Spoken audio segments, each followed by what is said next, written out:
Hello, boils and ghouls. Welcome to episode 155 of Dads from the Crypt. My name is Jason. Tonight, I'm joined by Jody.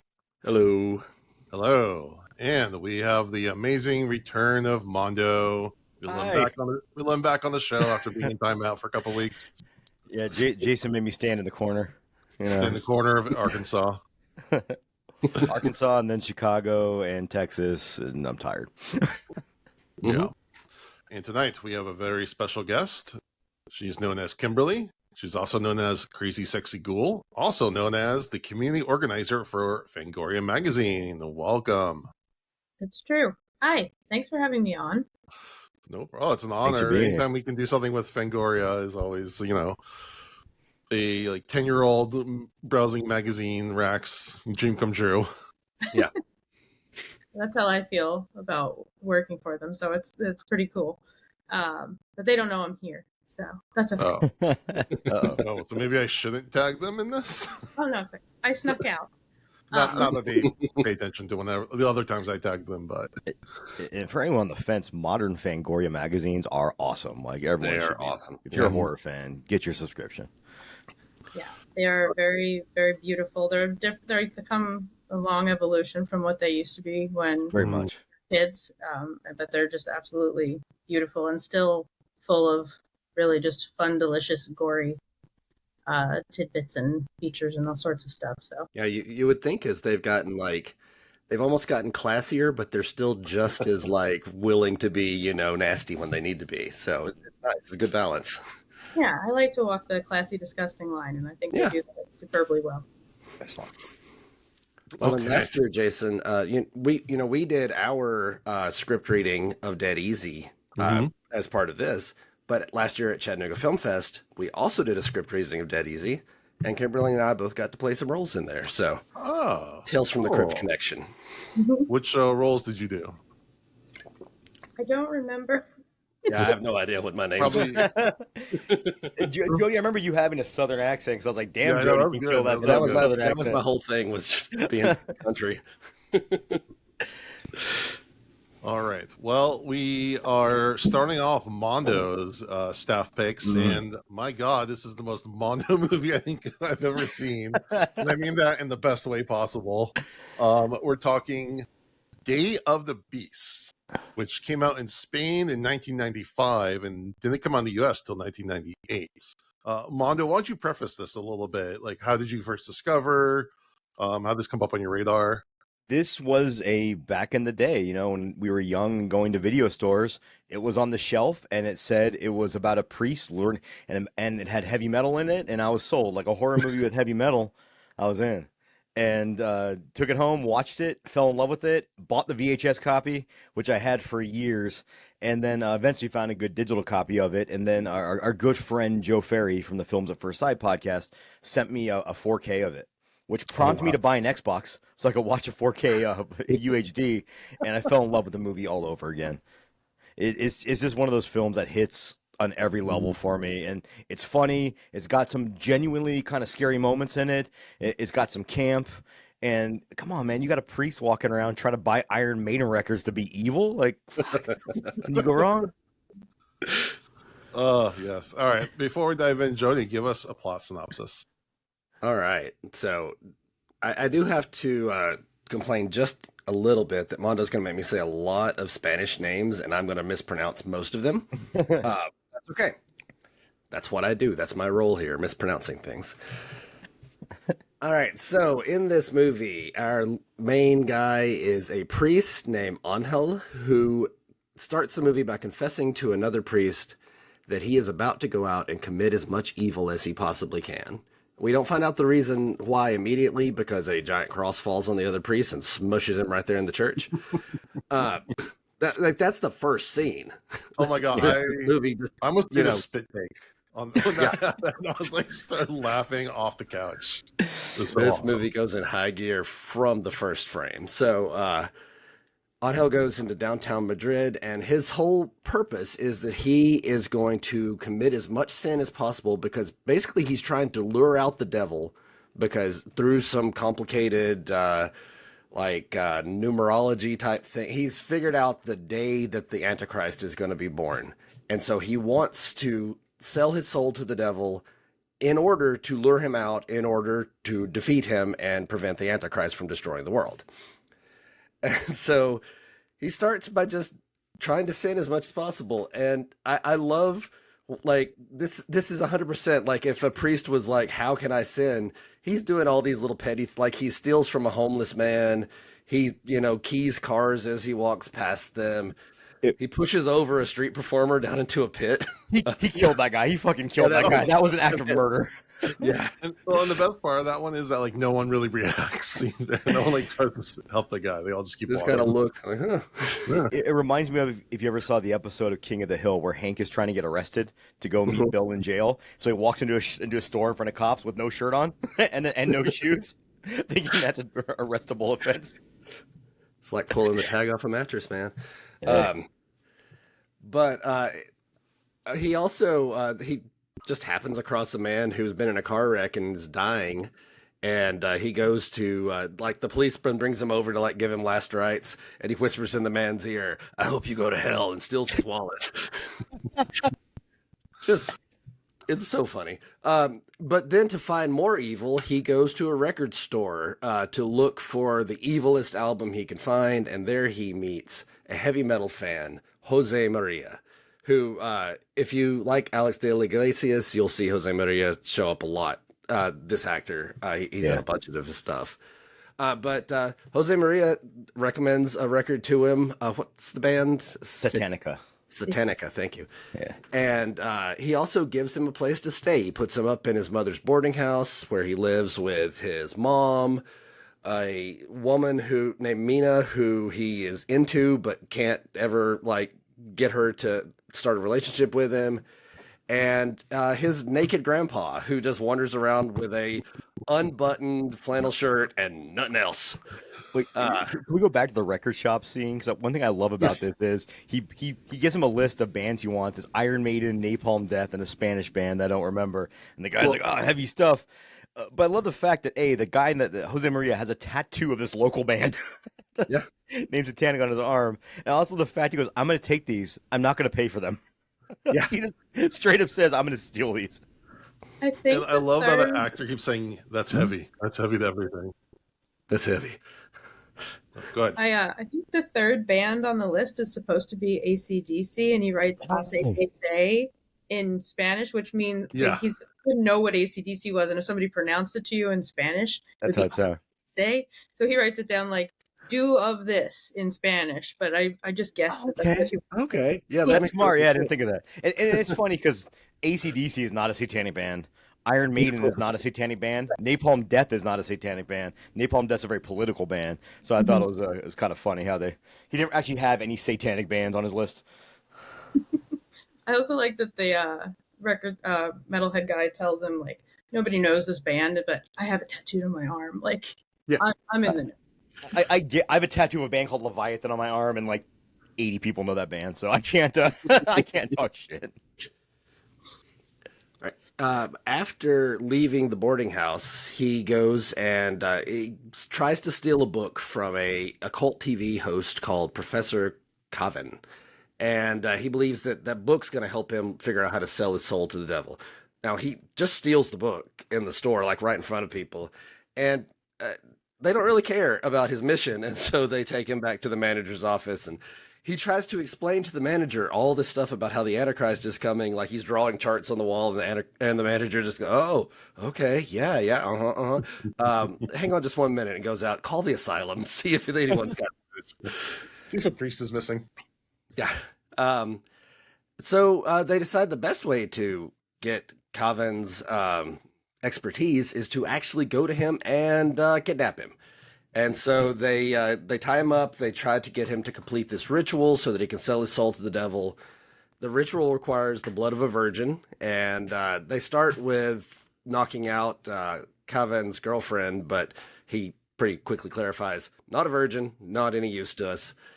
And so then Angel goes back to the boarding house and drugs Mina, steals her blood, and the mother sees him doing this and just goes hog wild immediately with the shotgun. Like, she calls the police. That lasts 3 seconds, and then she just starts shooting, blows off one of his ears, and shots all over the place. But the end result is she flips over the banister of the stairs and dies hanging upside down after a fall. Later, Angel does tell Jose Maria about this, and he's like, "Oh well, no big deal." He's very nonchalant about his mom eating burger. So they do the ritual. It involves, taking acid and doing chants and all this stuff. But Calvin thinks it's all just fake. Like, he's a performer on TV. That is until a goat appears in the room, stands up on his hind legs, makes a face at the priest, and then runs away. They also find a message in burnt scraps of paper that basically says, "This is not a game. Like, the devil knows what he's up to. He knows what these tricks are. He's not playing around." So Jose Maria's carving the sigil into his nice wooden floors with a knife. He goes, "You don't have to ruin my floors." He goes, "Sorry, says so in your book." So then we kind of get in a frantic period of the story for a little bit, where they're just kind of running around town looking for any sign. So he knows the date, but he doesn't know where this is going to happen. And so they go to like a speech about Nostradamus, and that doesn't work. He ends up in a place where there's like a Christmas display with 3 wise men. They all get shot by the police. He tries to go to a heavy metal show, and he finds a pregnant woman and like tries to like find out if she's carrying the Antichrist by stealing a necklace from her. And the metalheads are not happy with this whole situation and beat that ever-loving crap out of him and throw him out of the place. Well, one thing about metalheads, though, is we take care of our own. Yes, and we don't have room in our scene for that kind of pettiness and bullshit. Also, he is just grabbing her. He does no words by the shoulders. Yeah, and I love that they use his head to demolish a urinal. Yes, he uses his head as a battering ram and rip a urinal off the wall. And as a dad who has seen my wife go through multiple pregnancies, just as approaching a pregnant woman and like grabbing at her belly, it's going to get you hit by somebody probably. Mm-hmm. So just don't do that. It's just a general rule. So then they find Calvin again, and he points out that the devil makes these little marks at the end of all of his signatures. And he said, the cross is the Christian symbol, and churches are shaped like a cross. For what we need to find is a 3D object shaped like these symbols. And there is this pair of buildings in Spain called the Gate of Europe, and it looks like the symbol. And so they go up there onto the building, where they run across this extreme right-wing gang who has been throughout the movie killing foreigners and writing Limpia Madrid, which means clean up Madrid. So in the end, right-wing assholes are the bad guys through this entire movie, just like most of life. Look around us, yes. We realize that the leader of these right-wingers is the devil himself.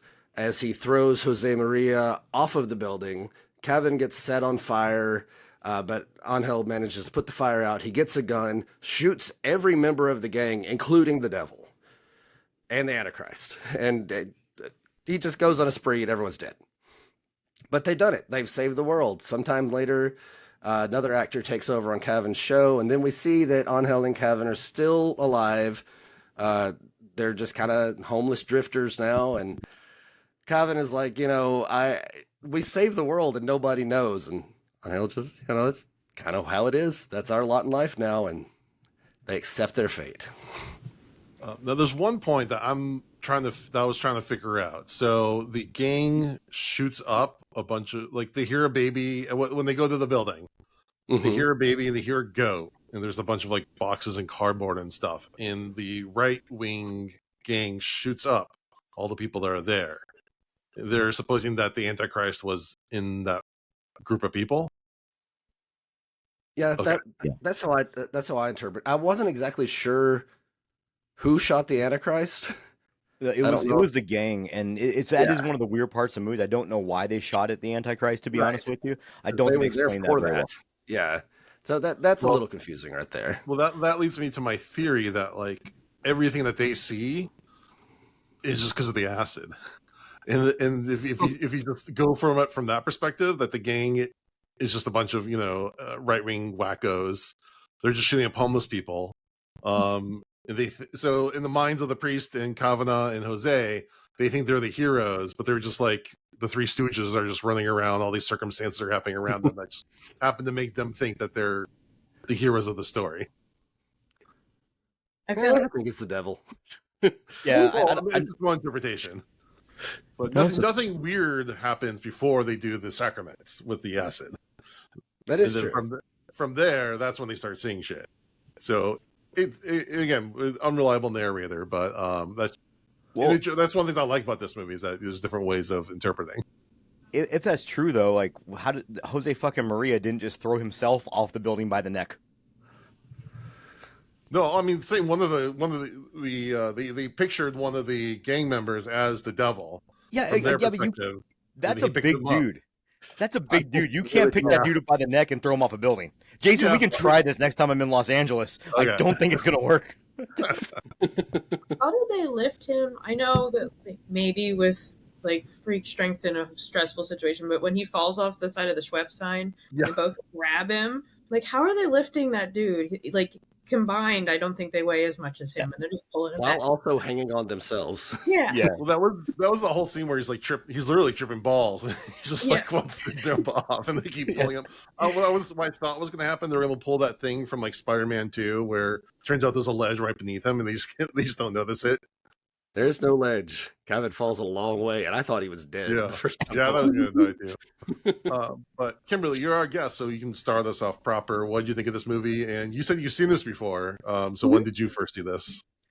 A couple years ago, by accident. I was just watching movies that my friends had, and I just watched this, and I was like, "This is insane! How have I never seen this?"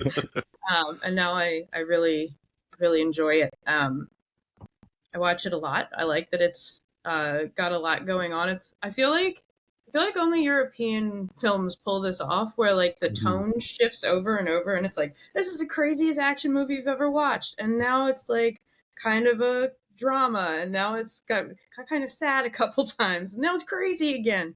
And you can either like fall totally flat with that, or it goes really, really well. And I think this one goes really well. Part of that might be like the acid carries the plot for you, but it feels like Mark Caro and the other guy that worked on City of Lost Children and Delicatessen like wanted to make a John Carpenter movie, and it just gets like crazy. And every time they don't know where they're going with it, they're like, "Well, just light someone on fire." And well, isn't that the same director who ended up doing Alien Resurrection? If I'm not mistaken. And then because I read that they offered the director of this movie also Alien Resurrection, so I think they're looking at that group of directors for that movie. Yeah.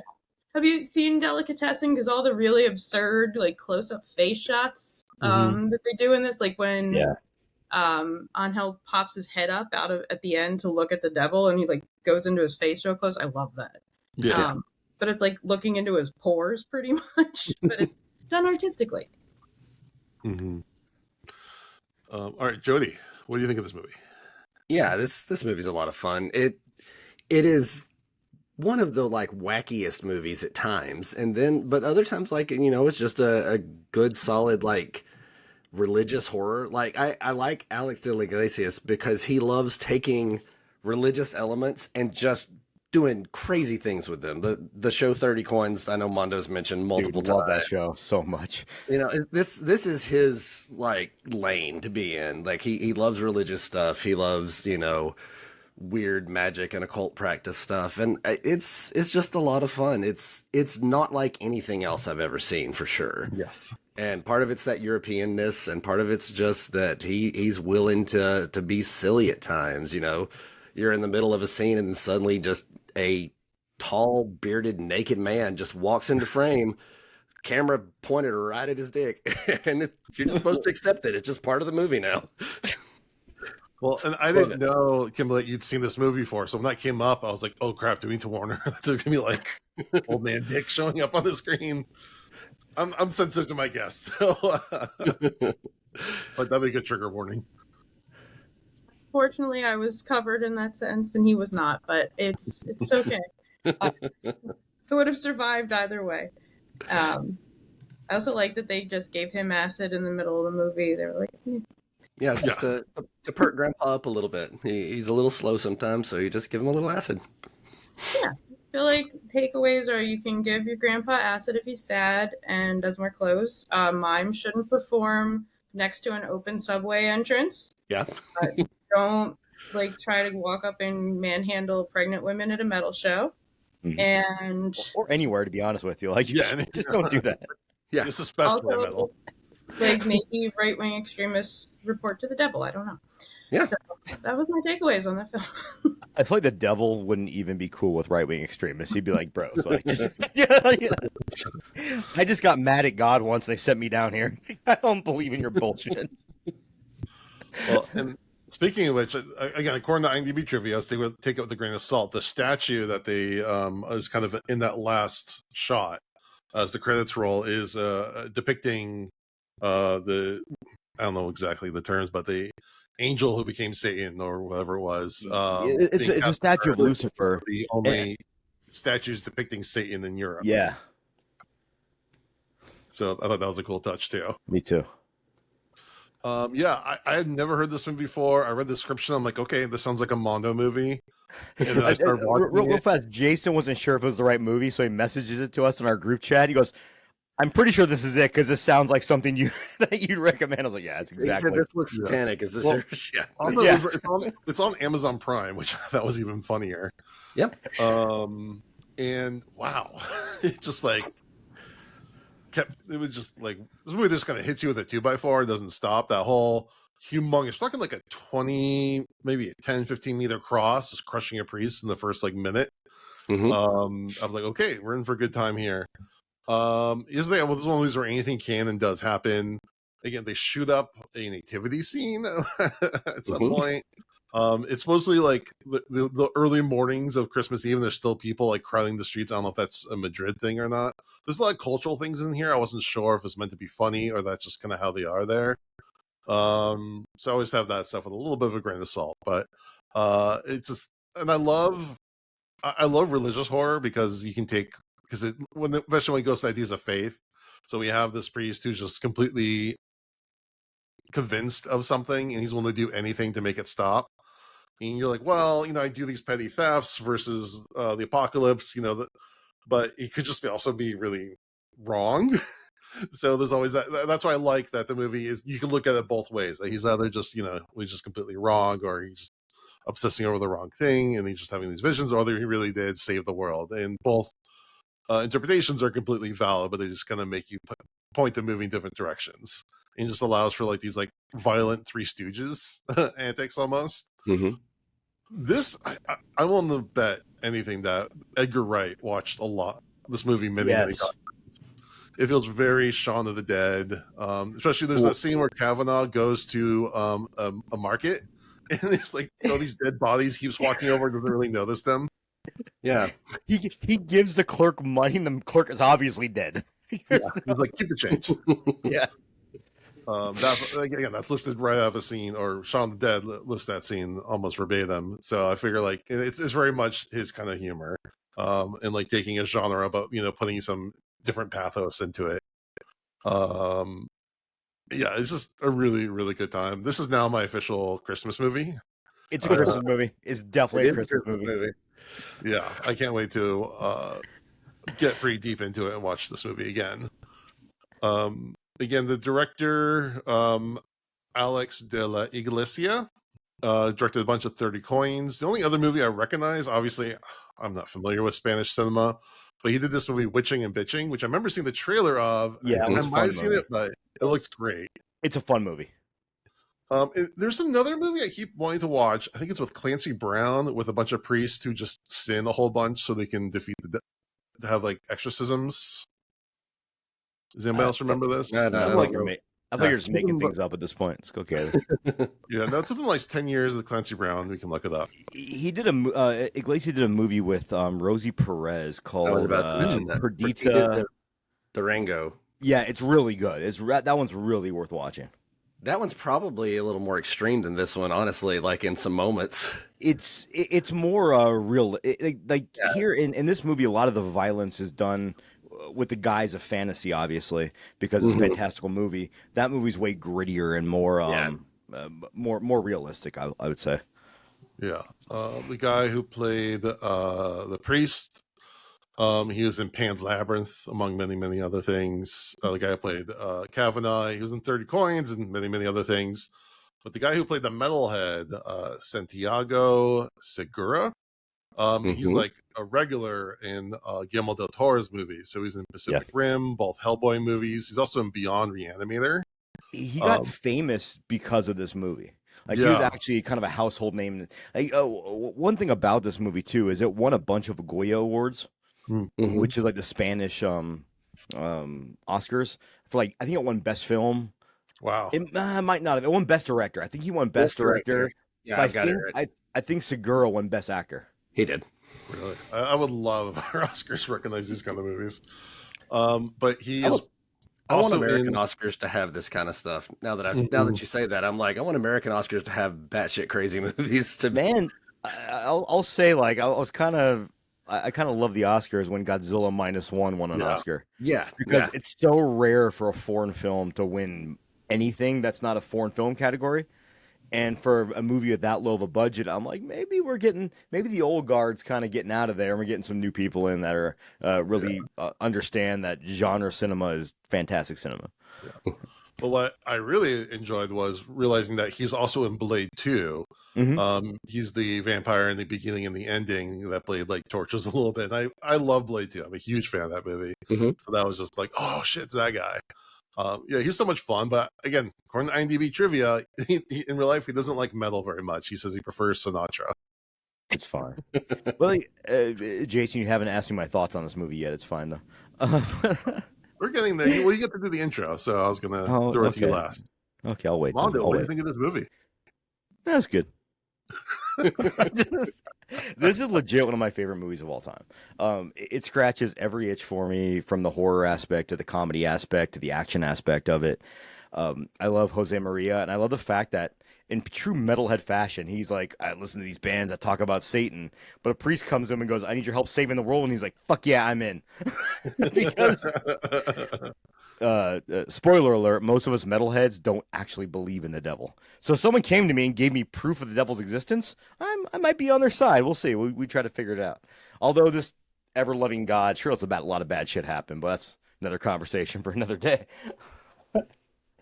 So I love pretty much every aspect of this movie. The acting is fantastic. The scenes are fantastic. I think you guys hit every point that I could possibly ever want to hit. I love the angle of the fake psychic becoming a believer and just getting super into it because he's like, oh shit, everything I wrote about is actually real. So a lot of the guys that write that kind of those scriptures, those texts, take that from like ancient texts. There's probably a lot of bullshit in there, so I don't think anybody actually believes it. But to have that come true, I thought was actually really cool. And then the stop motion of the devil, like that was so cool. Like stop motion's a lost art. I just love, like, give me that jerky motion. It's so much fun. So yeah, this is one of my favorite movies of all time. I can honestly say that. Yeah, and well, speaking of stop motion, this movie feels kind of out of time, because it's a 90s movie, but I think a lot of when you watch movies in other countries, their cinema, I feel, is a little bit behind, at least where America was at the same time, at least as far as Hollywood goes, for money and lots of other reasons. So it makes it almost a little more fantastical because they're using stop motion in the mid 90s. Well, and I like they showed a grittier side of Spain, because everyone sees Barcelona and these cities that are very gorgeous, but you know, in every city there's obviously places which look like cities with the hustle and bustle of everyday life, and I love it. They really highlighted that aspect of it. Madrid in the 90s seems very dangerous from the amount of people who can just set a man on fire on the street without any repercussions. It reminded me a lot of the whole, like, with the people on the street kind of going crazy. It reminded me a lot of Carpenter's In the Mouth of Madness. Yeah. How all that crazy shit's happening and everyone's just like doesn't give a shit. Everyone, like, people are rioting over a book and we're just okay with it because that shit happens. Yeah, I that's was true. in Madrid in 2003, and I don't remember anybody lighting people on fire. That's good. I'm glad they fixed that. You were commissioned by a priest to help save the world from the Antichrist? No, unfortunately, I was not. Damn it. Now that they say that, I think I actually was in Rome, 94, Real fast, I thought 95. Jason's about to say, actually, I think the priest did commission me at one point to kill the Antichrist. No, I remember going on the youth trip where we like spent a week in Rome. I just remember trash everywhere. That's like that's like a middle school. That was the one thing I remember. Mopeds and trash were just everywhere. We know Jason grew up rich. Jesus, trip to Rome in high school? Well, okay, this is a trip where we flew into Rome and then we took a boat into Israel. So it was like a floating hostel. Then now seems even more extreme, like even more Richie Rich bullshit. Again, because now to be fair, my daughters are doing their karate world championship again this year, and they're going to like 4 or 5 countries around Czechia and Prague and all this stuff. We are broke, but we just happen to make it work. Hey, Jody, if I wanted to help you out with these expenses and help out your children achieve their dreams, how would I do so? Well, you can go to GraysonAnnalise.com, GRACYN and ELYSE.com, and give donations there. You can buy a shirt. You can even just, if you don't have the money to spend, which is totally fine, you can even send them encouragement and send them cards, which I think is really cool. Nice stuff. And yeah, man, like your kids are gonna go over there and represent the United States, and dude, you got some scary ass kids. I'm just gonna say, like, if anybody breaks into the fucking Webster house, they're gonna have a problem. There is one thing I want to say about my Rome trip. Again, it was through a Jewish organization, and so we had to have like kosher food the entire time, which was all prepackaged sandwiches, which were terrible. They let us go to this square for one meal, and you can buy whatever you want. So we saw a pizza place. So we're like, oh, cool, pizza. Pizza in Italy is not like it is in America. Yeah. We were very disappointed. Really? I like it, like a Neapolitan pizza with like the thin crust and the light sauce. I love that. I mean, I don't know how discerning my tastes were at that time, but I was like, this you just wanted your pizza. Yeah, exactly. My cheap American crap. You're walking around Rome looking for Little Caesar. So where's the original Little Caesar? All right. Any final thoughts? The movie's on Shudder and Perdita Durango as well. So, like, if you haven't seen it, go watch it. It's fun. Is the Joe Bob episode of this still on Shudder? I'm not sure. Joe Bob did this movie? I'm pretty sure he did this. I'm pretty sure you're right. Yeah, I could be wrong, but I almost remember one time I was having a watch-in chat for it, and I was so excited. Either it was that or we just watched it like after Joe Bob one night. Speaking of watch chats, Jody mentioned Chattanooga Film Fest at the beginning, but I did the virtual pass this year, and one of the red eyes was Wild Zero. Mm-hmm. And I think that movie goes really well with this. I don't know if you've seen it, but it's like I haven't. Got more metal. It's got Guitar Wolf in it, so you get that kind of vibe, and it has that same like action adventure. No lighting homeless people on fire that I remember, but also like dangerous group with like these regular people kind of, having their little what's the word for Odyssey adventure. Yeah. So that's cool. Yeah, Mondo, I think you would really like that. What's the name of it again? I'm writing it down right now. Wild Zero. Wild Zero. Yeah. Yeah, unfortunately this year for Chattanooga, I was at a wedding, so I missed so much. I saw some great stuff though. Like the movie, the Juggalo movie was the best. God, that movie was so good. Jody's like, just trust me, watch it. I said, okay.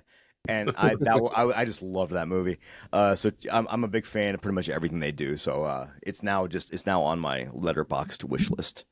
Off Ramp's one of my favorite films this year, the Juggalo film. Me too. I'm trying to get everybody I can to watch that or try to I got the guy to get a screening here in Philly. Cool. So I my friends that I told to go watch it, like go into that. And it wasn't, just being down with the clown. It's a really good story.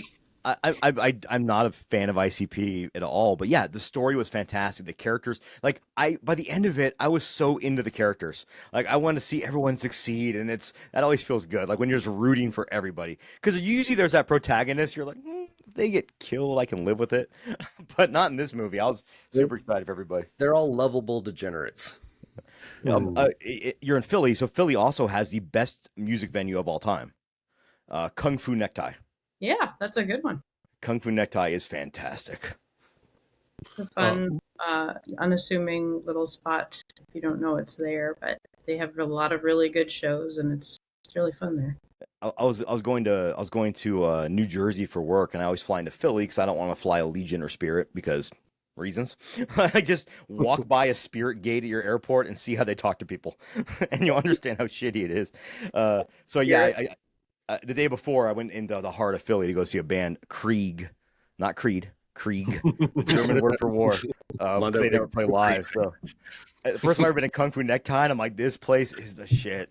It just feels like one of those historic music venues that so many bands have played at. There's cool stickers all over the place, cool bar, cool people. Like everyone there is awesome.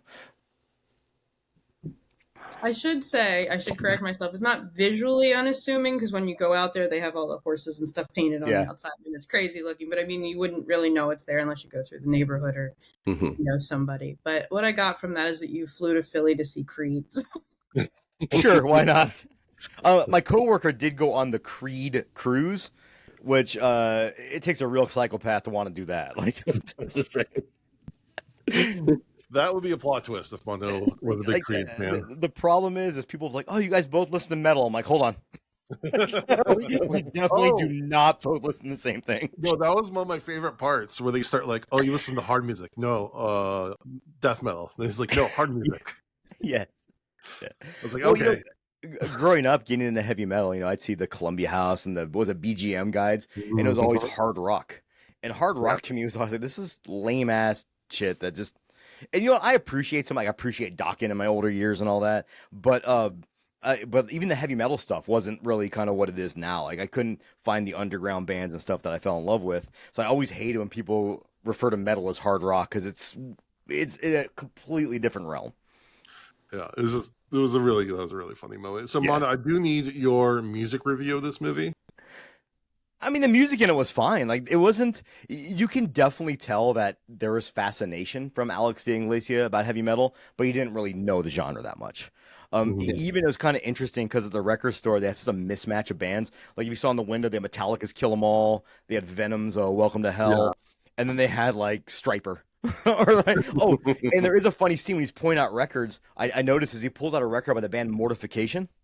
Mortification was an early Christian death metal band. Those guys, and there was another band called Crimson Nail. They're the two Crimson Nail, I think they're called.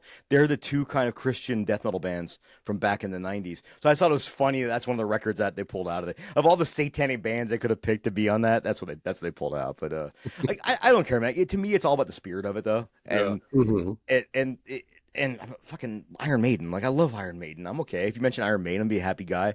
Napalm Death, very political band. Barney Greenway, very. Like it's kind of funny because I remember buying the record Scum when it came out when I was in high school, and I fucking hated it. I was like, "What is this?" And as I got older, I really started to appreciate that style of grindcore.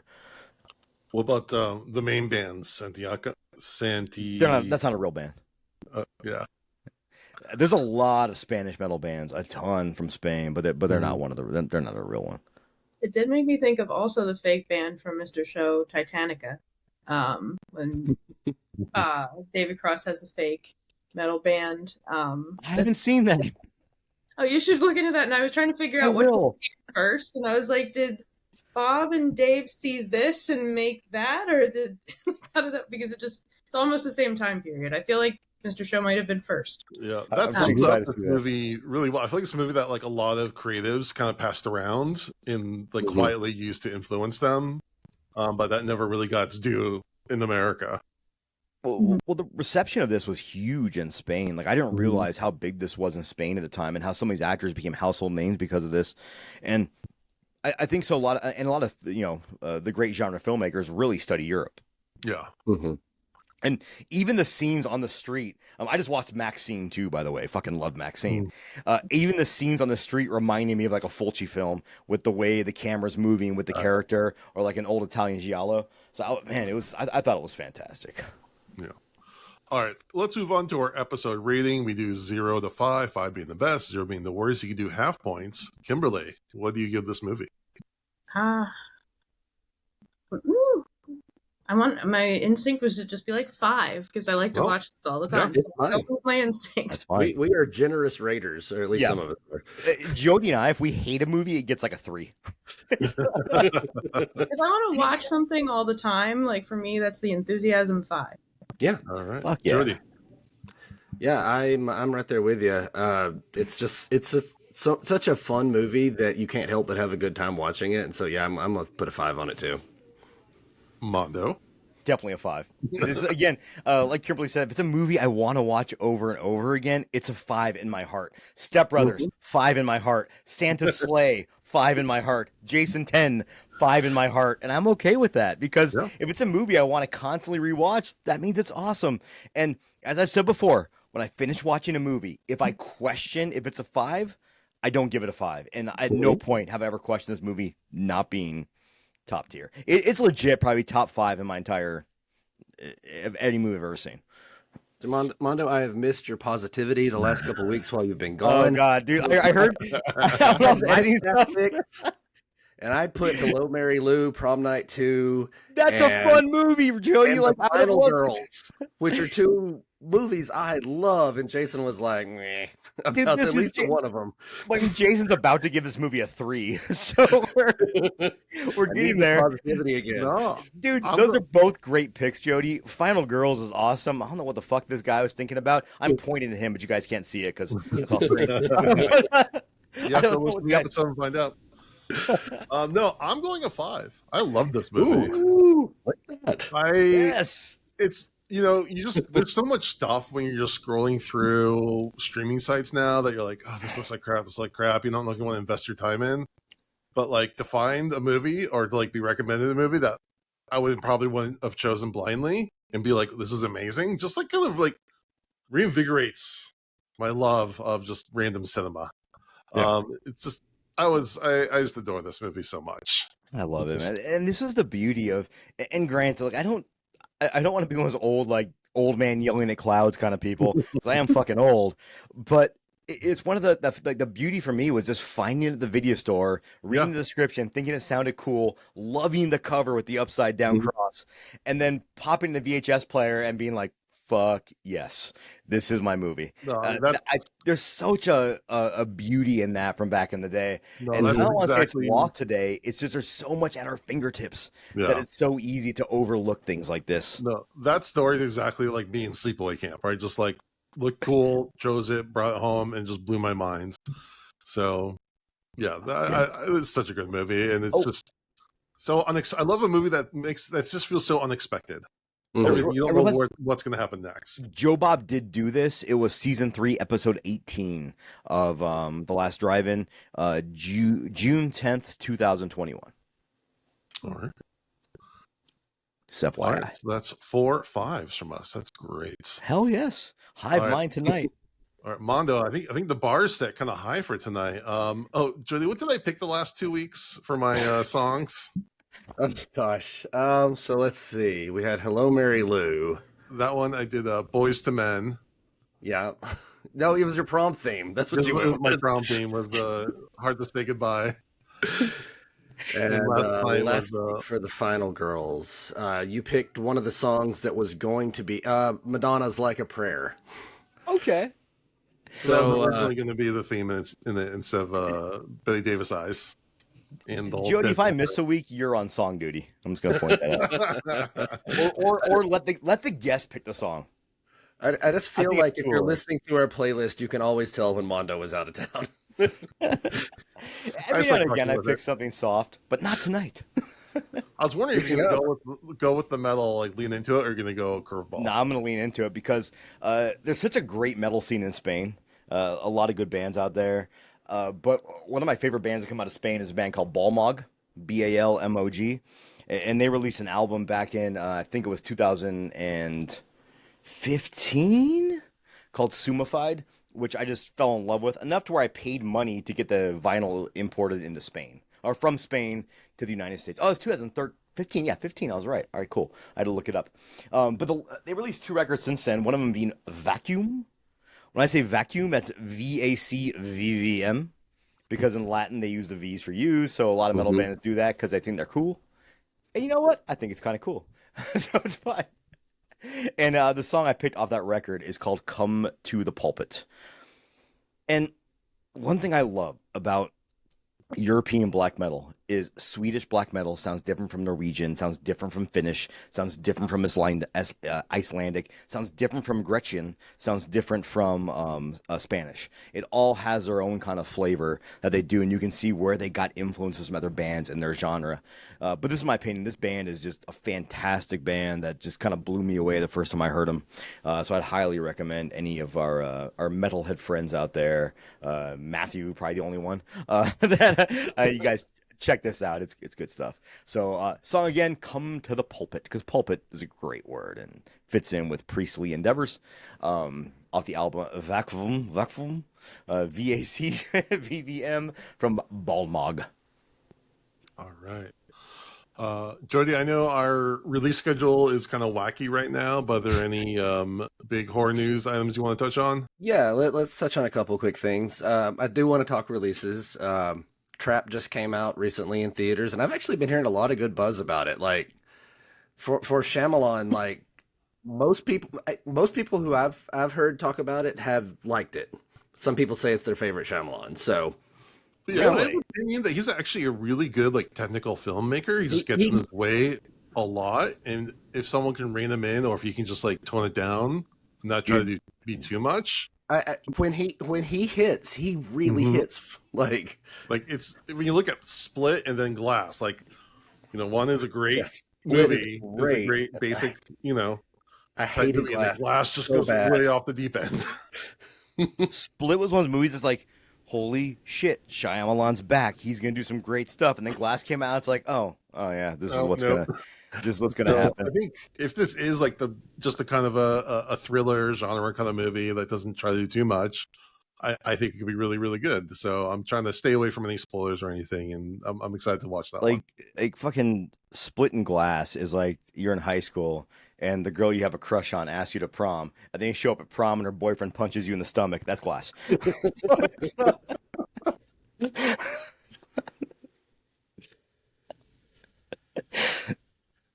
Yeah. You guys miss me. It's fine. Yeah. I'm glad this came up at the end because I like the unpopular M. Night Shyamalan films like Devil and The Visit. I love The Visit. I love The Visit. Yeah, I love The Visit. Yes. A lot of people give me a hard time about that one, and The Visit like was that movie. The beauty of The Visit was you saw the twist coming the whole time. Yeah. And I think it was kind of brilliant in that you're expecting that not to be the twist because you're expecting to get thrown a curveball, but then you don't get thrown a curveball. You're like, oh yeah, this is exactly what I expected. And I think that's what makes that movie. Mm-hmm. Okay, what about Lady in the Water? I didn't love that one. I don't think I've ever met anyone that liked that movie. Paul Giamatti, my favorite actor, and he couldn't save that movie for me. No, it's one of the worst movies I've ever The seen. scene where he's complaining about film critics was so on the nose and just it really left a bad taste in my mouth. Yeah. And I like Old a lot, actually. I thought it was a really good movie. I liked Old as well. I thought Old was decent. I know a lot of people don't like the explanation, but I don't even care about the explanation, honestly. I enjoyed the ride, like the whole thing of like the kids showing up at different ages, and there's some weird, gruesome stuff with the lady with the broken bones. Like so much cool stuff happening at Old. Do you ever think of a film like that too as a parent? I think sometimes it might hit you a little bit harder. Yeah. Because I that would break my heart to watch my child age in front of me and possibly die before I do. So I think it hits a little bit harder. We're also in a weird time era where everything that came out in 1999 is now turning 25. Jesus fucking I Christ. know, which is like that's the year I graduated high school, so it's really weird to me because the Sixth Sense just turned 25, so it's all time is just collapsing on itself for me. I mean, Jason, you're in your 60s, so like, what are you gonna do? Exactly. Get my AARP card. All right, other releases. What I'm sure is going to be everyone's favorite movie of the year. The public domain Mickey Mouse movie, the first one out the gate, The Mousetrap, which is about a slasher and a bad Mickey Mouse mask. That's it. Like I haven't watched it yet. It's out already. Yeah, no, it's It out.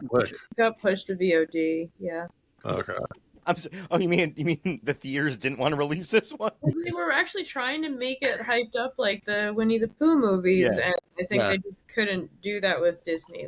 They were Yeah. Well, Well, to be fair, they're making another type movie like this called Oswald Down the Rabbit Hole, which Oswald was the precursor to Mickey Mouse, and so he's also public domain. But who knows that? But this one has a lot more animation in it. Like it's much more about like things coming from the TV and the cartoon world and all this stuff. That's a lot more interesting to me that than sounds fun. this is just a killer in a Mickey Mouse mask. Yeah. If you haven't seen, I think it's Umbrella is releasing Winnie the Pooh Blood and Honey 2 on Yes. Blu-ray. The cover is fucking fantastic. I don't know how the movie is. I never watched the first one, but the cover of it is fantastic. I watched them both back to back one night. Number one, the first one's bad. This is just bad. So bad. The second one, though, is really fun. Like, I actually enjoyed it a lot. They actually realized, wait, we're making a Winnie the Pooh horror movie. Maybe we should have fun with it and not take it super seriously. Okay. That's the problem with the first one. Like, I think they were like, let's stick Winnie the Pooh over this grim, dark movie. And it just doesn't work. It's not fun. The first one reminds me of the time Kevin Smith tried to go really dark and release that movie Vulgar. The clown. Yeah. And it's just like, I just feel awful, and that was not fun. Yeah, it's gross. I didn't like it. But a movie I do like that just released on VOD a couple days ago, was it CFF this year? Is Ganymede. And I know that came out on VOD. Just came out on VOD. You can rent it. It is I don't want to spoil too much about it, but basically a popular football player develops a crush on an openly gay student and has to deal with his family and the like southern like keeping up appearances. We don't want our son hanging out with kids like that. We don't want people to know he's gay. There's a preacher involved, and there's spooky stuff too. It's really, really a lot of fun. It was one of my favorites from CFF this year. I got to talk to the directors for a while after the movie, and really cool guys. So highly recommend that one. Really enjoyed it. Also, Cuckoo just came out, which I don't really know much about it. I've intentionally made sure I don't know much about it because when I watch it, I'd like to just kind of go in blind. I have tickets to see that on Monday, so we'll see if I actually make it or not. No, I mean I've seen the trailers. I've been in front of a bunch of things I've seen. I still have no clue what this movie is, so I'm intrigued. No, I like that though, and I always said Long Legs. The marketing of that movie was just brilliant. Even Fangoria put a spoiler cover over the cover when they mentioned it online, which I absolutely love. And sometimes I think some of these movies going in blind is the best way to go in. So I'm pretty excited for this. All right, two more things worth mentioning, and then we'll be done with news. This is one that I'm very excited about. On Friday, August 30th, Joe Bob's doing another marathon, the Last Drive-In Night Marathon. It's a 6-movie marathon, I think, overnight. Kicks off at 9 p.m. Eastern on Shudder TV. I'm planning on staying in for the long haul if I can. Like I'm gonna rest up a little. And last time he did the big marathon, I fell asleep in the middle of the night. I think it was during the middle of Daughters of Darkness, not because it's a bad movie, but because it was like 3 a.m. and that's a slow movie. Yeah. But I got to wake up and watch Blood Feast, so that was fun. That's cool. But yeah, another actual marathon 6 years after the first one. So very excited for that. Now, is he doing that live or just streaming live? It's never live. It's never live. They recorded it. They record in advance. I think if we should have to watch it a marathon, he should have to perform it live. I have no doubt they probably actually watch the movie while they record. I really do think they do that sometimes, but nah, it's recorded. Joe Bob's fucking old, dude. Like he's old. He's almost as old as you are, Jason. I know. Yeah, exactly. I can do it. He can do it. You can't do it though. You're not going to make it the whole marathon. Well, and with all the times that, like the first marathon, technical issues caused so much trouble Yeah, I with it. remember It kept that. shutting down and breaking and everything.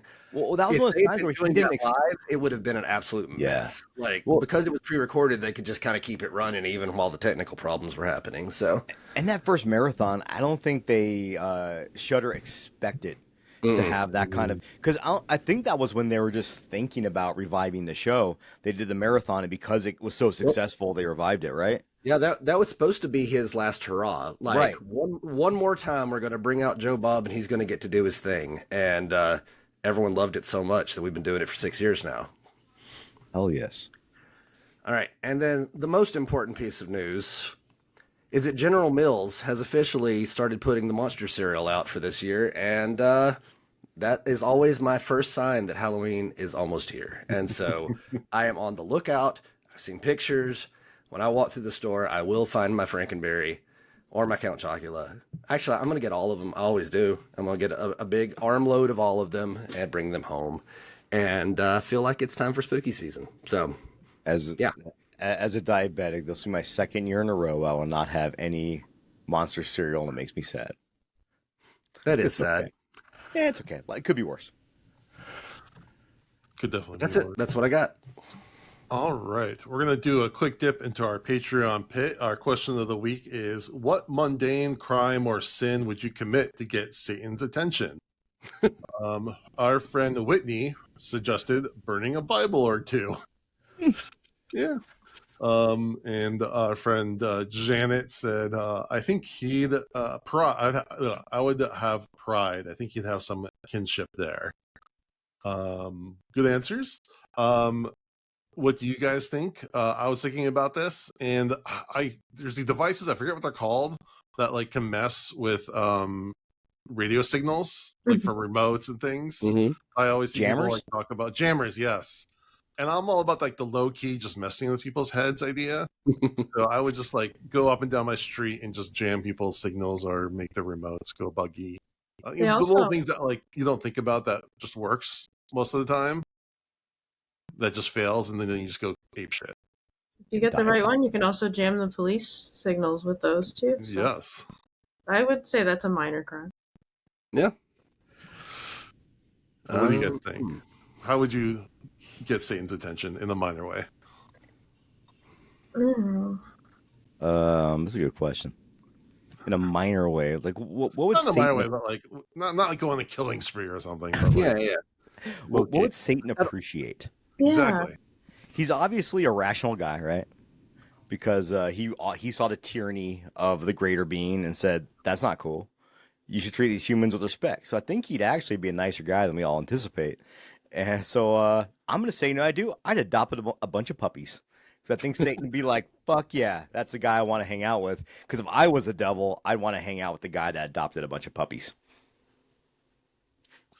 I don't know if this would get the devil's attention or not, but I just, if I'm going to be committing crimes, I want them to also personally benefit me so that if it doesn't work, I at least still get good things out of it.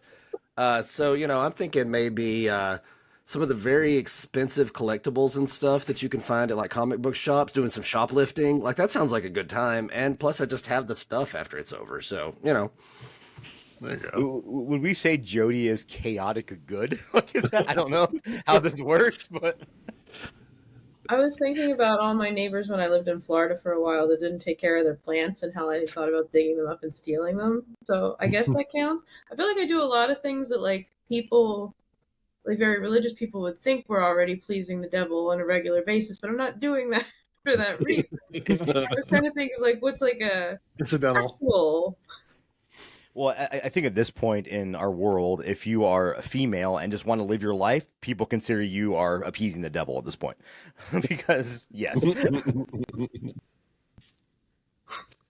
All right. So, Kimberly, we're dads from the Crypt, and we do our world famous dad advice. What advice would you like to give our listeners on being an amazing person?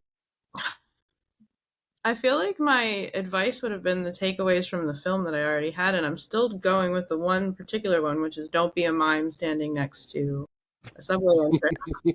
You're just asking for it. if you're going to be a mime, at least be on steady ground with no chance of falling down a pit. That's right. Well, in your capacity as the community organizer for Fangoria, what's your mission? What are you guys doing? What community are you organizing? What makes a good community online? Yeah. Because I've been in good online communities and some incredibly terrible ones that are toxic. So You're in the Fangoria. I am in that one. Yes, I am. That's a good one, though. Yeah, that's one of the good ones. I like to think it's one of the good ones too. Is there a Fangoria Discord that we're talking about? It's actually a Facebook group, which I didn't have a Facebook until Fango asked me to do this, and I was like, oh, I have to have a Facebook now. But I just pretend it's the Fangoria app, and I just log in there and I interact with other Fangorians, and it's been, I think we've had 3 like bad apples ever. Everybody's really cool, and just like my whole thing is just making sure people have stuff to talk about and have fun, because I know like a lot of Fangoria readers don't have conventions and stuff near them. We try to bring that to people so that you can meet like-minded people. Most of the people in the group that are very active come to me and they're just like, I have family, I have friends, but I don't have anybody to talk about my issue of Fangoria with, and try to make that, real and fun. And we do a lot of lives like this. We have special guests sometimes. We have Phil and Angel and Jason that are the editorial staff for the magazine come on and give people little sneak peeks of what's coming up, which is really cool. And a lot of the time, I think you can see on their face, they're like, oh, should we have told you that? But they've been really cool about it. So that's awesome. I think as a subscriber, you get that invite, right? Mm-hmm. Yeah, you don't have to go seek it out. If you subscribe, you'll get the email. So you have to be, if you're a Fangoria subscriber, you get invited to the Facebook group. Yes. And if some I know like email's weird and sometimes people signed up 10 years ago and they don't have access to that email or anything anymore, but you can just email community@fangoria.com and we'll hook you up, and there's a link on the website. If you wanted to be part of the Facebook group but not subscribe to the magazine for whatever reason, is that something, or is it mandatory? Nope. Unfortunately, well, not unfortunately, actually fortunately, but at this time you have to be a current active Fango subscriber. Okay. I respect this. Yeah, well, as a current active Fango subscriber. Yeah, same. I do feel like though that helps keep the community.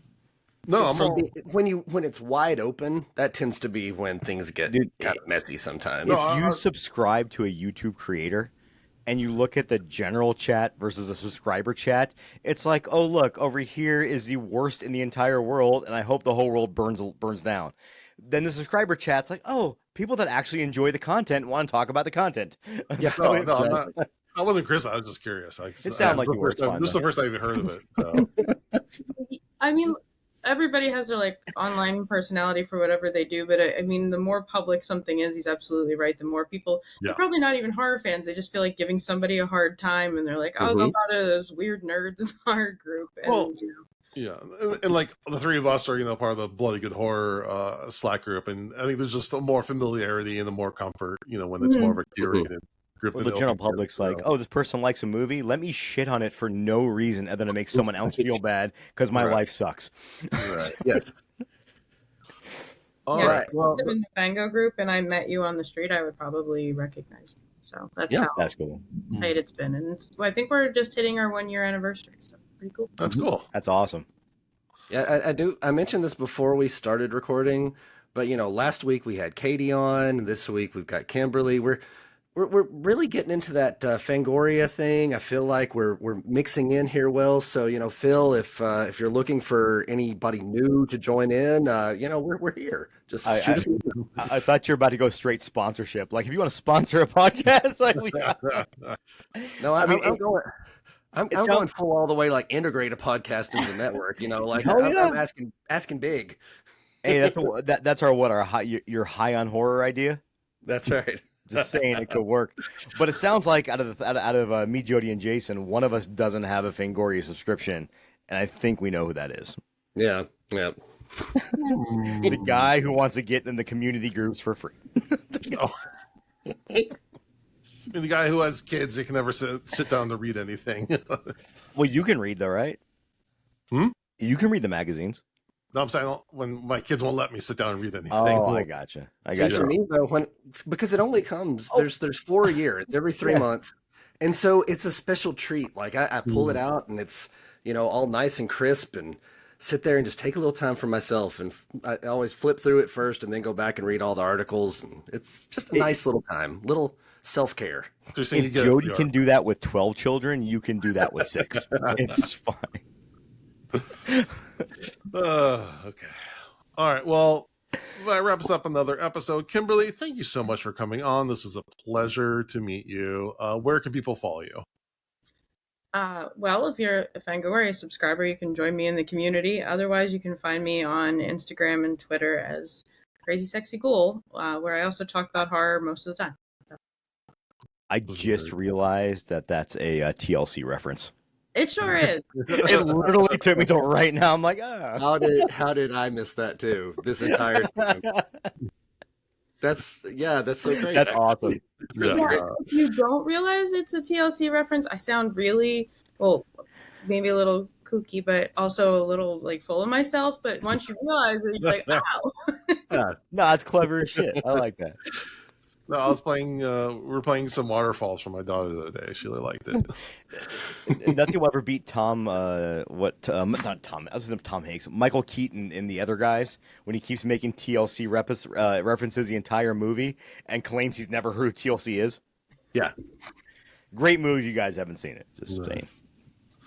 All right. Well, next week it's gonna be Mondo's second staff pick. Which really? Nice. Yeah. You get 2 back to back.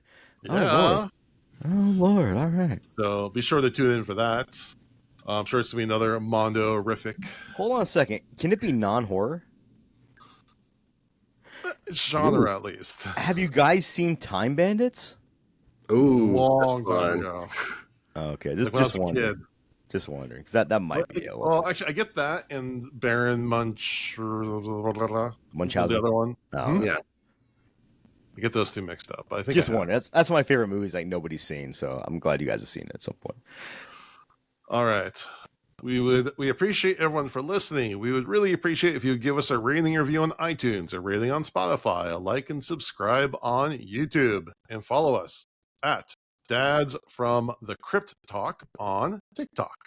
And with that, we thank you for listening to Dads from the Crypt. Adios. It was fun to be back. Welcome. I miss you guys. Oh, we miss you too, Mondo.